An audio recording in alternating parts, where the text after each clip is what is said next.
বাহিরে না, আমাদেরকে আল্লাহ পরীক্ষা করে, কোনো সময় গরিব বানাইয়া, কোনো সময় ধনী বানাইয়া। পরীক্ষা যদি সামনে আসে গো, প্রতিটা মুহূর্তে খেয়াল রাখতে হবে। ব্যবসা করি অসুবিধা নাই, আজান দিছে ব্যবসা বন্ধ, আমার মালিকে আমার ডাক দিছে ব্যবসার থেকে কি নামাজ ছোট, আমার মালিক ডাক দিছে নামাজে চলে যাব, নামাজ শেষ ব্যবসা করব, চাকরি করি নামাজের সময় নামাজ পড়ব। আমি যদি আমার দিনের কাজ ঠিক রাখি কোনো অসুবিধা নাই, আল্লাহ তাআলা ব্যবসায়ও বরকত দিবে, চাকরিতেও বরকত দিবে। আমি আমার সময় দিব, বাচ্চাদের সময় দিব, বিবিদেরকেও সময় দিব, ইসলামিক মাইন্ডে তাদেরকে পরিচালনা করব। দুনিয়ায় শান্তি, পরকালেও শান্তি। জুড়ে কণ্ঠে আমি আপনাদের সামনে কিছু কথা বলতে চাই, রব্বি করিম যেন বলার আপনাদেরকে শোনার তৌফিক দান। আলোচনার শুরুতেই বলবো, আমরা এই পৃথিবীতে এক সময় কি ছিলাম, এক সময় কি থাকব? তাহলে ছিলাম না, থাকবো না, ছিলাম না, থাকবো না। কোথায় ছিলাম, কোথায় যাব? ঠিক না?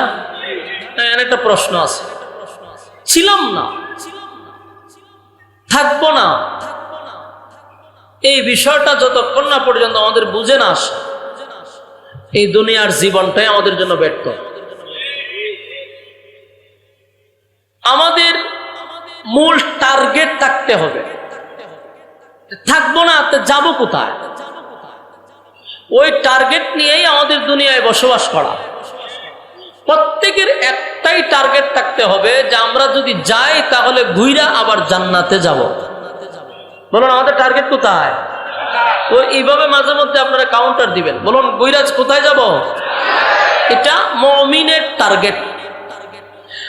জান্নাত হলো আমাদের বাপের সম্পদ, জান্নাত হইল আমাদের মার সম্পদ। কথা বুঝতেছে? বাবার সম্পদ, মার সম্পদ।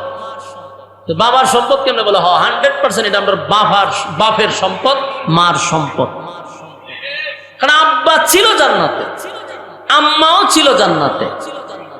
আদম আলাইহিস সালাতু ওয়াস সালাম আমাদের আব্বা, হাওয়া আলাইহিস সালাতু ওয়াস সালাম আমাদের আম্মা।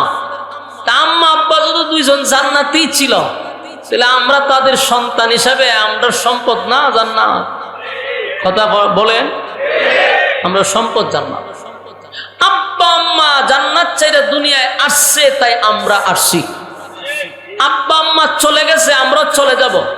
তবে আব্বা আম্মা ঘুরে আবার জান্নাতে যাবে। আমরা সন্তান হিসাবে টার্গেট থাকতে হবে আবার যেন জান্নাতে যাই। তাহলে আব্বা জান্নাতে ছিল, আম্মা জান্নাতে ছিল। দুনিয়ায় আসলো কেন? ওইখানে থাকলে তো ভালো ছিল।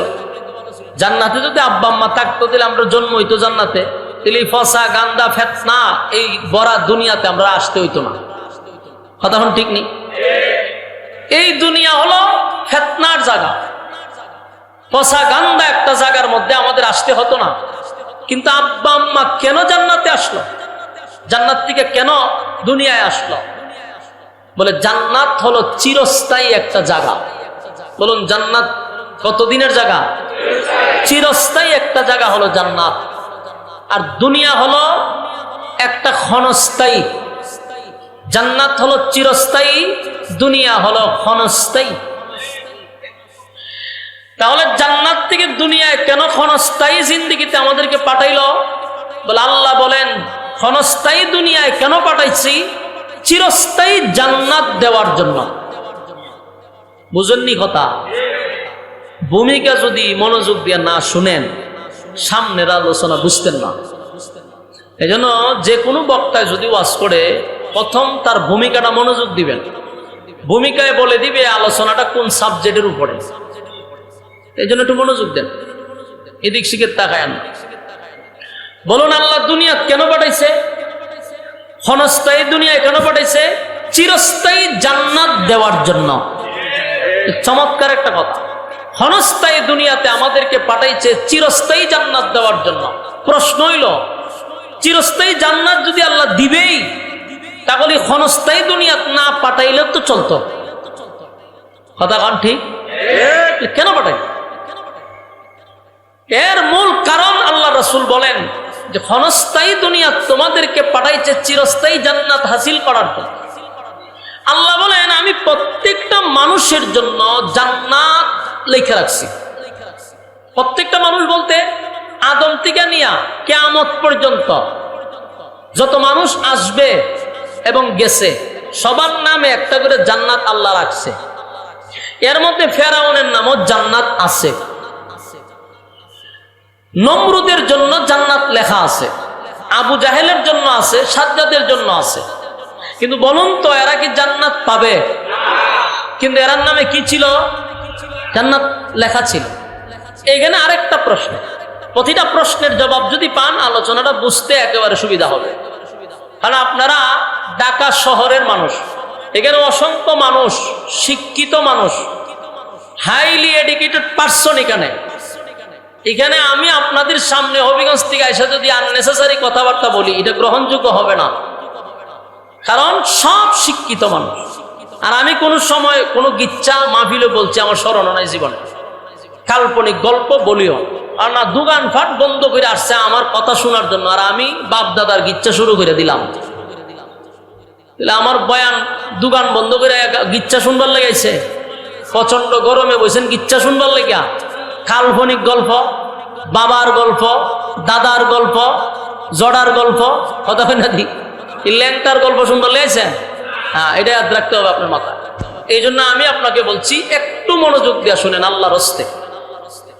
এই মাহফিলটা করাইতে গিয়ে যারা করাইছে এরার অক্লান্ত পরিশ্রম আছে, রাতকে দিন করে আয়োজন করছে। এই জন্য প্রতিটা কথা বড় দামি, মনোযোগ দিয়ে শুনবেন। আল্লাহ যেন ইখলাসের সাথে আমার জবান দিয়ে বাইর করে, আমিন কোন। এখানে একটা বিষয় হলো চিরস্থায়ী জান্নাত দিবে, ক্ষণস্থায়ী দুনিয়াত আসার পরেই আল্লাহ চিরস্থায়ী জান্নাত দিবে, একটা কথা এখানে রয়ে গেছে। 2 নম্বর কথা হলো প্রত্যেকটা মানুষের নামে জান্নাত আছে, কিন্তু পাবে না কেন? এই কেন একটা এখানে একটা আমাদের প্রশ্ন আছে যেটা আমরা বাইর করতে হবে। আর কেনই বা ক্ষণস্থায়ী জিন্দেগিতে আমরা বসবাস করাই আল্লাহ চিরস্থায়ী জান্নাত দিতে চায়, এর কারণটা কি? এই 2টা কারণ আমাদের বাইর করা দরকার। এক নাম্বার হলো যে প্রত্যেকটা মানুষের নামে জান্নাত লেখা আছে। আর 2 নম্বর কথা হলো যে ক্ষণস্থায়ী জিন্দেগিতে থাইকাই চিরস্থায়ী জান্নাত আমাদের হাসিল করতে হবে। আমরা 2 নম্বরটাতে শুরু করি। কেন আল্লাহ জান্নাতে রাখলো না, দুনিয়াত পাঠাইলো কেন? আল্লাহ বলেন দুনিয়াটার মধ্যে আমি পাঠাইছি শুধুমাত্র কেবলমাত্র একটা পরীক্ষা দেওয়ার জন্য। বলেন কি দেওয়ার জন্য? কারণ প্রতিটা জিনিসের সফলতা হলো পরীক্ষার মাধ্যমে। যে কোনো সেক্টরে যান আপনাকে পরীক্ষা দিতে হবে, কথা হয় না? একটা স্কুলের টিচার হোক, মাদ্রাসার টিচার হোক, ভার্সিটির হোক, যেখানেরই হোক, সে যখন 1 বছর পড়ায় ছাত্রটাকে, কি পড়াইছে, কতটুকু তার যোগ্যতা অর্জন করছে, এটা ডিপেন্ড করে কিসের মাধ্যমে? পরীক্ষার মাধ্যমে। তার মেধা যাচাই বাছাই করা হয় পরীক্ষার মাধ্যমে। কোন একটা চাকরিতে গেল আপনাকে ইন্টারভিউর মাধ্যমে পরীক্ষা নিতে হয়, প্রমোশন বাড়তে গেলেও পরীক্ষা লাগে। প্রত্যেকটা ক্ষেত্রে পরীক্ষা। জীবনের সবচেয়ে বড় সফলতা অর্জন করতে গেলে আপনাকে পরীক্ষা দিতে হবে। আল্লাহ ভাই আমি তোমার চিরস্থায়ী জান্নাত দিব যেটার শুরু আছে শেষ নাই। তুমি পরীক্ষায় যদি ফেল করো আর তুমি জান্নাতের চিরস্থায়ী জান্নাত আশা করো, এটা হতে পারে না। তুমি দুনিয়া নামক পরীক্ষার হলে পরীক্ষায় ফেল করে তুমি উপরের ক্লাসে যাইবা, এটাকে আশা করা যায়? আর একটা ছাত্র রাত দিন মেহনত করে পরীক্ষায় উত্তীর্ণ হয়ে সে উপরের ক্লাসে উঠছে, আর তুমি সারাদিন মোবাইলে, গেমসে, বিভিন্ন জায়গায় ব্যস্ত, লেখাপড়া নাই। তুমিও যদি মনে করো যে বছর শেষে আমি আরেকটা ক্লাসে উঠবো, এটার কোনো যুক্তি আছে? আল্লাহ বলেন আমি তোমার চিরস্থায়ী জান্নাত দিব যেটার শুরু আছে শেষ নাই। সর্বনিম্ন একটা জান্নাতীকেই পৃথিবীর 10টা পৃথিবীর সমান জান্নাত দিবে বিনা পরীক্ষায়। এই পরীক্ষাটা দিয়ে বলে দুনিয়া নামক জায়গায় পাঠাইছে। আল্লাহ বলেন গোটা পৃথিবীটা হলো একটা পরীক্ষার হল, আর পরীক্ষক হলো স্বয়ং আল্লাহ। আপনার এলাকার সুবহানাল্লাহ আসেনি না? ঢাকা শহর নাই সুবহানাল্লাহ? এটি কোন সময় কম? কেউ মারা গেলে যে সময় কোয়ারের সময় কইয়া লাইবেন। পরীক্ষক কে? আল্লাহ। আর পরীক্ষার্থী আমরা। কখন থেকে শুরু হয় পরীক্ষা? বালেগ হওয়ার পর থেকে। কতদিন পর্যন্ত পরীক্ষা চলে? মৃত্যুর আগ পর্যন্ত। বলুন, পরীক্ষায় আমরা ঢুকি কোন সময়? বালেগ হওয়ার পর থেকে। পরীক্ষা শেষ হয় কোন সময়? মালাকুল মউত আজরাইল আসলে। এতটুকু হলো আমাদের পরীক্ষার সময়। কিন্তু রেজাল্ট দুনিয়ায় আউট হয় না, রেজাল্ট আউট হবে হাসরের মাঠে। বলুন, রেজাল্ট আউট হবে কোথায়? এখন আসুন, পরীক্ষার হলের ব্যাপারে আমরা কিছু জানি না, ডিস্টার্ব হইতেছে আপনারা? আজকে সবকা চার বেশি হইতো না, কারণ বেডে বলে মিলছে না। এই জন্য সিঙ্গেলে আপনারা শুনতে থাকেন, ইনশাআল্লাহ। রাজি আছেন তো? শুনেন, কিছু করার নাই তো। মনোযোগ দিয়ে শুনেন, হেদায়েতের জন্য এতটুকুই যথেষ্ট। পরীক্ষার হলের ব্যাপারে আমাদের একটু ধারণা নেওয়া দরকার। আমরা কলেজে, কেউ ভার্সিটিতে, কেউ মাদ্রাসায় আমরা পরীক্ষা দিছি। পরীক্ষার হলের সিস্টেমটা হলো, প্রত্যেকটা পরীক্ষার্থীর একটা স্বাধীনতা আছে। বলুন, কি আছে? স্বাধীনতা। স্বাধীনতাটা কি? সে প্রশ্ন দেওয়ার পরে, অনেক ছাত্র দেখবেন প্রশ্নটা পাওয়ার পরে প্রশ্নটা প্রথম দেখার পরে সে কলম কামড়াইতে থাকে। তার মানে হলো তার কমন পড়ে নাই, সে টেনশনে আছে। যা পড়ছিলাম একটু আসে নাই, কি করা যায়, এই নিয়ে টেনশনে আছে। সময় কিন্তু তার জন্য থাইমা রইছে না। পরীক্ষার হলে সময় 3 ঘন্টা। আরেক বেচারা প্রশ্ন বাবার পরে সে কিছু লেখা শুরু করছে, কিছুক্ষণ লেখে, কিছুক্ষণ থামে, তারও সময় যাচ্ছে। আবার কেউ আছে চিন্তা করে যে না, লেখার মতো কোনো কিছুই নাই, কারণ একটা কমন পড়ে নাই, সে বৈশা বৈশা প্রশ্নই লেখা শুরু করে। আবার অনেক সময় কবিতা লেখে, কেউ যদি বৈশা গানও লেখে। বলুন, তারে বাধা দেওয়ার কেউ আছে? পরীক্ষার হলে কাউরে কেউ বাধা দেয়? ডিউটিরত যে স্যারটা থাকে, আমরা অনেক সময় দেখছি অনেক স্যার পরীক্ষা যখন আমরা দিচ্ছি তখন সেইভাবে দাঁড়ায় থাকে কতক্ষণ, আবার সামনে গিয়ে আরেক ছাত্রের সামনে কতক্ষণ দাঁড়ায় থাকে। তার মানে স্যারও দেখে যা লিখতেছে এর দ্বারায় ফাঁস করার সম্ভাবনা নাই। কিন্তু স্যার তাকে বাধা দেয় না, কলম নেয় না, কাগজ নেয় না। কেন?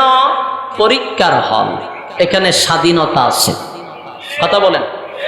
আরেকজন মেধাবী ছাত্র প্রশ্ন দেখার পরে বুঝছে সব কমন, সাথে সাথে লেখা শুরু করছে। কাগজ শেষ, কাগজ চাইছে, আরেকটা কাগজ দেওয়া হয়। তার মানে তার যেই স্বাধীনতা, আরেক ছাত্র প্রশ্নই বুঝে না, সেও যদি কাগজ চায় তাকেও কাগজ দেওয়া হয়, কারণ দুজনেরই সমান অধিকার। কথা হয় না? ঠিক দুনিয়া নামক এই পরীক্ষার হলে বেনামাজির জন্য আল্লাহর সূর্যের আলো, ডং শুরু হয়েছে, ডং। ওয়াজের তো 12টা বাজালিছে, প্রথমই শেষ। ওয়াজ ফুল প্যাকেট করে ছেড়ে দিছে আজকের মাহফিল। এখন খালি ভূমিকাটা বলার সুযোগ দেন আমাদের, মনোযোগ দিয়া শুনেন। এখন প্রশ্ন হইল, যেই ছাত্রটা প্রশ্নের উত্তর সব লিখে দিল, কাগজ শেষ, আবার কাগজ দিল, তার যেই সুযোগ সুবিধা, যে পারল না তারও সেই সুযোগ সুবিধা। পরীক্ষার হল মানেই হলো স্বাধীনতা। বেনামাজির জন্য আল্লাহর সূর্যের আলো যেমন, নামাজি ব্যক্তির জন্য সূর্যের আলো তেমন। বেনামাজি যেই টিউবওয়েলের পানি খায়, নামাজি ব্যক্তিও সেই টিউবওয়েলের পানি খায়।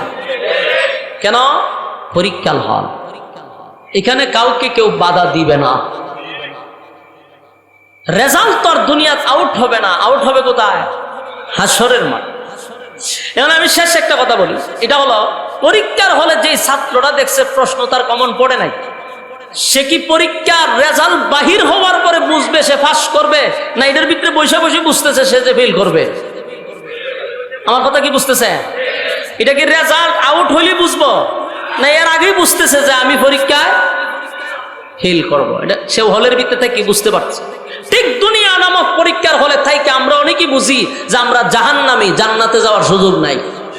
কারণ আমরা যেই পরিমাণ খাম, কু খাম, দিনের খাম, রাত্রের খামের পিএইচডি করতেছি, আমরা এখানে থেকে বুঝি যে আমরা যে কোন খামে যাব। বাস্তব না বাস্তব? হ্যাঁ, এটা প্রত্যেকের মনে মনে জানা আছে। আল্লাহ বলেন চিরস্থায়ী জান্নাত দিব তুই পরীক্ষায় পাস না করলে। তাহলে অবশ্যই পরীক্ষায় উত্তীর্ণ হতে হবে, ঠিক কিনা? এবার আসুন আরেকটা কথা, এটা হলো প্রত্যেকের নামে জান্নাত লেখা, তাহলে আবু জাহেলটা দিবে না কেন, ফেরাউনটা দিবে না কেন? বলে মোট কথা হলো প্রত্যেকের নামে জান্নাত আল্লাহ লিখে রাখছে, কিন্তু দুনিয়া নামক জায়গায় পাঠাইছি এটা রেজিস্ট্রি করার জন্য। বুঝেন নাই কথা? এক্সাম্পল দিলে বুঝবেন। ডক্টর ইউনূস সাহেব বর্তমানে আছে, উনি যদি এখন কয় মিরপুরের যারা মাহফিল আসছে এদের মধ্যে কেউ যদি ফোন দিয়া বলে যে আপনার জন্য গুলশানে একটা বাড়ি দেওয়া হবে রাষ্ট্রীয়ভাবে, আপনাকে দেওয়া হবে, এখন ওনার পিএসএ আবার ফোন দিয়া বললো যে ভাই আপনি একটু আসেন অমুক জায়গায়, আপনি আসেন আমাদের অফিসে কাজ আছে, সে যদি ফোন পাই ভাই চাবিটা দিয়া দেন আমি ঢুকে যাই, এটা কি সম্ভব?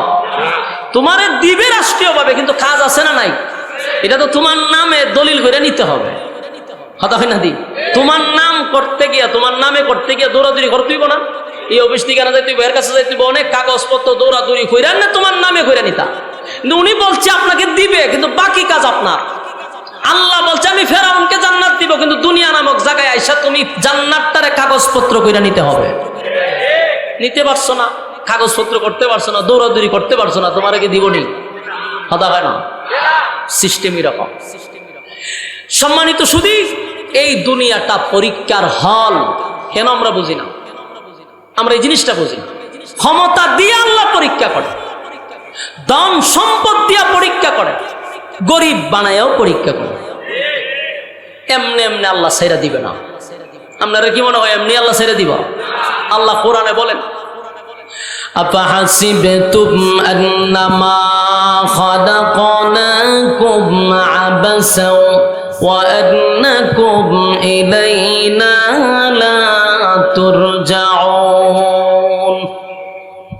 ওই 20 বছর আগের যুক্তিবাদী বাস করতে এই মাইক লই যাও, আওয়াজটাই রমিয়াই আমার দ্বারে। আল্লাহ বলেন আফাহাসিবতুম আন্নামা খালাকনাকুম আবাসা ওয়া আন্নাকুম ইলাইনা লা তুরজাউন। আল্লাহ বলেন বাংলা শোন, তুমি কি মনে করছো তোমারে অনর্থক দুনিয়ায় পাঠাইছি? কখনো না, অনর্থক দুনিয়ায় পাঠাই নাই। আল্লাহ বলেন ওয়ামা খালাকতুল জিন্না ওয়াল ইনসা ইল্লা লিয়াবুদুন। মানব আর দানব দুইটা জাতিরে আমি আল্লাহ বানাইছি শুধুমাত্র কেবলমাত্র আমি আল্লাহর গোলামির জন্য। কথা কি শুনতেছেন? বলুন আল্লাহ কি এমনি বানাইছে? এক মালিক আমাদেরকে বানাইলো শুধুমাত্র কেবলমাত্র গোলামির জন্য, গোলামির জন্য। আল্লাহ বলেন অনর্থক বানাই নাই, গোলামির জন্য বানাইছি। বান্দা আমি যে তোরে বানাইলাম একবার চিন্তা করে দেখ, তোর মাথার উপরে একটা দুইটা নয় 7টা আসমান আমি ঝুলাইয়া রাখছি, তোর পায়ের নিচে 7টা জমিন আমি আল্লাহ রেখে দিছি। আসমান, কোন আসমান আল্লাহ স্বর্ণ দিয়া বানাইছে, কোন আসমান হীরা মণি মুক্তা দিয়া বানাইছে, কোন আসমান আল্লাহ নূর দিয়া বানাইছে। কত দামি আসমান! সূর্য, চন্দ্র, গ্রহ, নক্ষত্র, পাহাড়, পর্বত, সাগর, নদী, নালা, খাল, বিল, কীট পতঙ্গ, যা কিছু আমি আল্লাহ সৃষ্টি করছি অনলি মাত্র 6 দিনে কমপ্লিট করছি। সুবহানাল্লাহ। কিন্তু মানুষ মাপ দিলে হয় 3.5 হাত। মানুষ কয় হাত? প্রত্যেকের হাতে হাতে মাইপা দেখবেন 3.5 হাতের বেশি না। 3.5 হাত হলো মাপ দিলে। এই 3.5 হাত মানুষটাকে বানাইতে আমি 6 দিন নয়, 6 দিন নয়, 6 মাস নয়, আমি আল্লাহ তাড়াহুড়া করে মানুষ বানাই নাই। 10টা মাস 10 দিন লাগাইয়া মানুষ বানাইছি। তোরে বানাইতে 10 মাস 10 দিন লাগাইয়া তোরে বানাইলাম। বান্দারে একটু বালিশের সঙ্গে মাথা লাগায় চিন্তা কর। সারাদিন তো ব্যবসা নিয়ে ব্যস্ত থাকো, সারাদিন রাজনীতি নিয়ে ব্যস্ত থাকো, কোন সময় চেয়ারে বসবা সেটা নিয়ে ব্যস্ত থাকো। একবারও কি বালিশের সঙ্গে মাথা লাগাইয়া চিন্তা করছো মালিক তোমারে কেন বানাইছে? একবারও চিন্তা করলা না? রব্বে কারীম বলেন তোরে বানাইতে তাড়াহুড়া করি না, আমি বড় ঠান্ডা সময় নিয়া ফেরেশতাদেরকে দিয়া বডি বানাইয়া আমি আল্লাহর কুদরতি হাত দিয়া তোর মাথা বানাইছি। তারপরে মানুষ বানাইছি মাটি দিয়া, নূরের তৈরি ফেরেশতাদেরকে দিয়া আমি আল্লাহ তোরে সেজদা দেওয়াইছি, তাজিমি সেজদা। এর দ্বারায় বোঝায়া দিছি মাটির সম্মান নূরের চেয়েও বেশি। নূর নত হয় মাটির কাছে। হ্যাঁ, কথা কই না দিক। নূর নত হয় কার কাছে? নূরের ফেরেশতা, নূরের তৈরি ফেরেশতারা সেজদা মারলো মাটির তৈরি আদমকে। আল্লাহ বুঝায়া দিল মাটির তৈরি মানুষকে আমি সৃষ্টির শ্রেষ্ঠ বানাইছি। ফেরেশতা সৃষ্টির শ্রেষ্ঠ একবারও কি আল্লাহ কোথাও বলছে? প্রমাণ দেখাইতে পারবেন? আল্লাহ বলেন মানুষকে আমি সৃষ্টির শ্রেষ্ঠ বানাইছি, অথচ মানুষটারে বানাইছি মাটি দিয়া, কিন্তু সৃষ্টির শ্রেষ্ঠ বানাইছি। সম্মান আর মর্যাদা মানুষকে আমি আল্লাহ বেশি দিছি। ফেরেশতা নূরের তৈরি, কিন্তু ফেরেশতারে আল্লাহ মানুষের বডিগার্ড বানাইছে। কথা কি বুঝতেছেন? ফেরেশতা কিসের তৈরি? এটা জোরে কইতে হইব। ফেরেশতা নূরের তৈরি, মানুষ মাটির তৈরি, অথচ মাটির তৈরি মানুষের বডিগার্ড হিসাবে আল্লাহ ফেরেশতারে বানাইছে। মানুষের সঙ্গে আমার আল্লাহ বডিগার্ড ফিট কইরা দিছে। আপনারা যে গলার মধ্যে সাইনবোর্ড লাগাইয়া এটার স্বেচ্ছাসেবী সাচ্ছেন, এখানে যে ফুলা ভান্ডা আমার স্টেজের সামনে চিল্লাচিল্লিটা করতে, আমি কেমনে ওয়াজটা করতাম? একটা মানুষ আলোচনা করতে গেলে একটা ধ্যানে থাকতে হয়। এখানে আমার কাছে এরা বৈশাও রয়েছে, আবার সাইনবোর্ড লাগায় ঘুরতেছে যে আমি এটা স্বেচ্ছাসেবী। আপনার কাজটা কি তা? আপনি যদি স্টেজের কাছে নিয়ন্ত্রণ না করতে পারেন, পোলাপান এখানে ঝগড়া লাগতেছে। 3 বার 4 বার আমি ইশারা দিছি।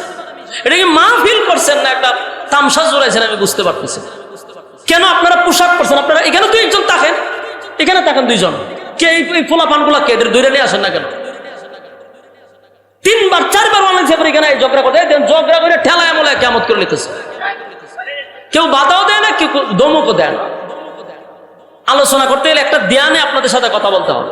কোন উস্তাদ যদি ছাত্ররা পড়ায়, ছাত্র যদি দিকে ঝগড়া করে, আপনার মন চাইবে পড়াইতে? একটু মনোযোগ দেন আল্লাহর রাস্তে।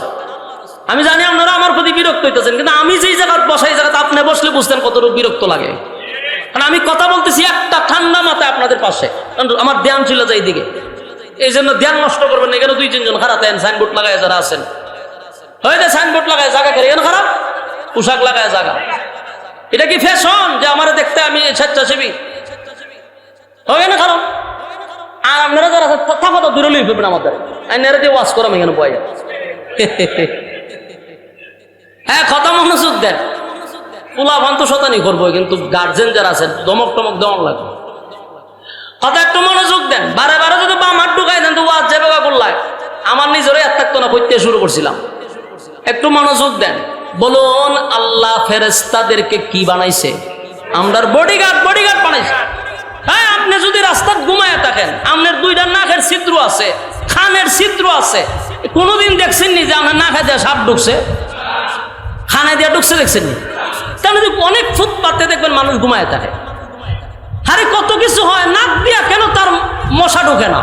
নাক দিয়া কেন মাছি ঢুকে না? একবার কি চিন্তা করছেন? কেন ঢুকে না জানেন? নাকের কাছে আল্লাহ ফেরেশতা রাখছে, কানের কাছে ফেরেশতা রাখছে। তুমি যদি এখানে আল্লাহকে নিয়ে চিন্তা করো যে আমি যে ঘুমাই, কত পাশে দিয়া পোকা যায়, পিপিলিকা যায়, কিন্তু সব জায়গায় আমার কামড় দেয়, কিন্তু নাকে দিয়া ঢুকে না, কান দিয়া ঢুকে না। কারণ আমার প্রতিটা জায়গায় আল্লাহ ফেরেশতা দিয়া বডিগার্ড রাখছে।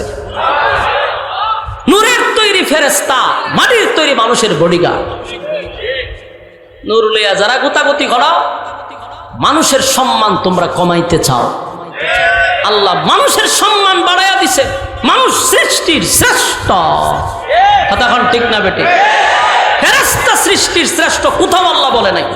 আল্লাহ বলছেন মানুষ তোরে সৃষ্টির শ্রেষ্ঠ বানাইছি। সমস্ত মাখলুকাতের মধ্যে আল্লাহ মানুষকে সম্মান দিছে বেশি। অতিভক্তি দেখাইয়া ওই নূরের তৈরি ফেরেশতার দাম বাড়াইয়া দেয়। যেই ফেরেশতারে দিয়ে আল্লাহ মানুষের বডিগার্ড বানাইছে, এর দাম বাড়াইয়া দেয়। ধর্মীয় জ্ঞান না থাকার কারণে, প্রচুর স্টাডি না করার কারণে। কথাগুলি একটু দিলের কান লাগায় শুনেন। ফেরেশতা নূরের তৈরি, বডিগার্ড হইল মাটির তৈরি। কতক্ষণ ঠিক? আল্লাহ ফেরেশতারে দিয়ে মানুষের বডিগার্ড বানাইছে। নাকের কাছে ফেরেশতা আছে, কানের কাছে ফেরেশতা আছে, 2 কাঁধে 2 ফেরেশতা আছে রে। সবগুলা তারা সিসি ক্যামেরার মতো নিয়ন্ত্রণ করে। আল্লাহ বলেন, দেখ মানুষ, তোরে কত সম্মান আর মর্যাদা দিলাম বানাইয়া, আমি সৃষ্টির শ্রেষ্ঠ ঘোষণা দিছি। শুধু তাই না, আসমান নূর দিয়া বানাইয়া, একবারও বলি নাই আসমানটা সুন্দর করে বানাইছি।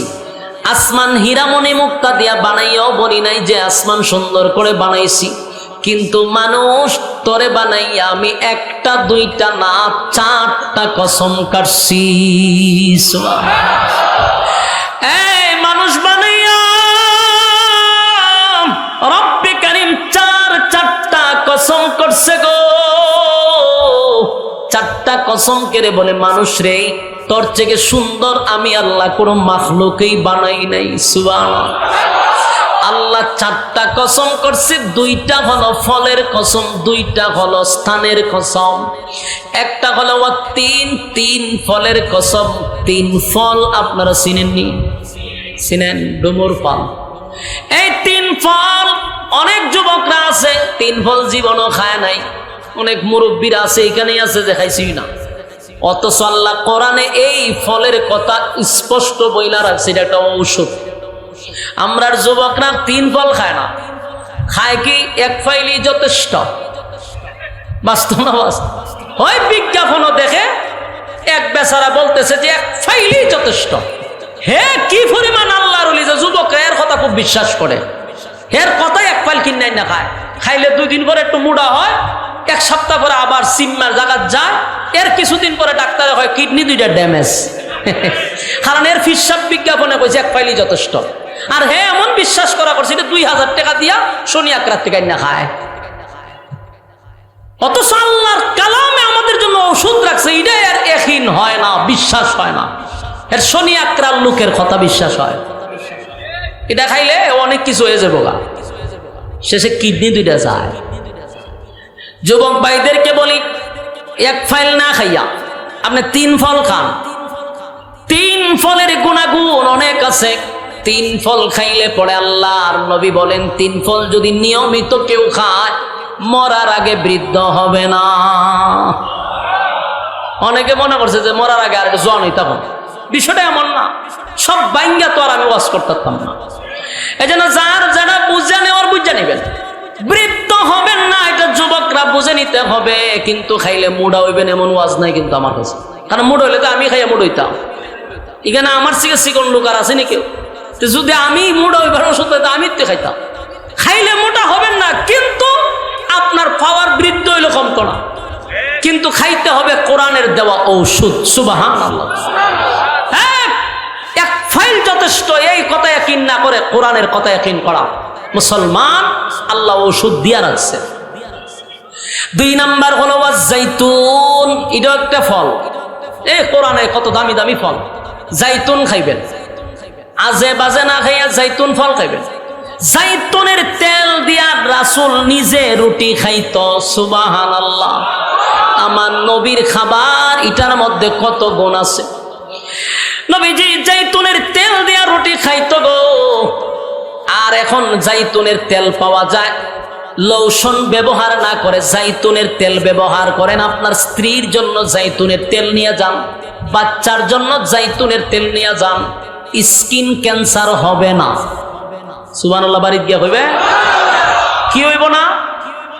সুবহানাল্লাহ কই না কেন? এই যে লোশন মাখেন, এটা তো কেমিক্যাল যুক্ত। এর থেকে জাইতুনের তেল ব্যবহার করবেন, শরীরের চামড়া সফট থাকবে, বাচ্চাদের জন্য অনেক উপকার। তাহলে এখানে কয়টা কসম? 1-2টা ফলের কসম, 3 ফলের কসম। জৈতুন ফলের কসম।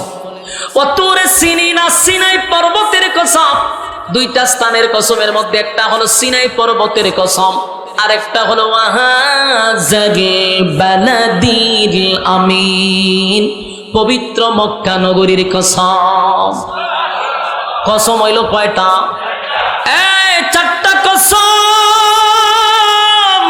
রব্বে কারীম 4টা কসম করে বলেন, লাকাদ খালাকনাল ইনসানা ফি আহসানি তাকওয়িম। আল্লাহ বলেন চারটা কসম করে বলি, মানুষের চেয়ে সুন্দর আমি কোনো মাখলুক সৃষ্টি করি নাই। এটা যদি হাবশী মানুষ হয়, কালো মানুষ হয়, এরপর আল্লাহ বলেন এই কালো মানুষটার চেয়ে সুন্দর আমি কোনো মাখলুক সৃষ্টি করি নাই। সুবহানাল্লাহ।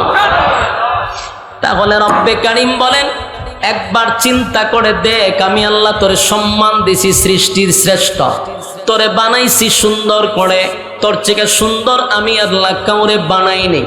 এতগুলো কোয়ালিটি সম্পূর্ণ করে তোরে আমার কুদরতি হাত দিয়া বানাইছি, সময় নিয়ে বানাইছি, এত সম্মান আর মর্যাদা দিছি, বান্দা অনর্থ